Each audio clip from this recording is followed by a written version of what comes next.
You are looking at Julian's pronunciation guide, where we look at how to pronounce better some of the most mispronounced words in the world, like this other curious word. But how do you say what you're looking for today?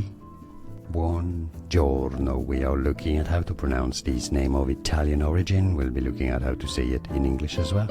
And yes, if you're looking at how to say, I'm not sure what this is here, how to have better pronunciations, make sure to stay tuned. Gianni is how it's said in Italy, insisting on the double N, Gianni. Now in English, it's generally said as Gianni, Gianni.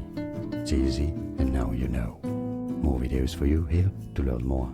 Arrivederci. Here are more videos on how to pronounce more confusing words and names too many mispronounced. Like this video if you found it useful. I appreciate your support. I'll see you soon and thanks for watching.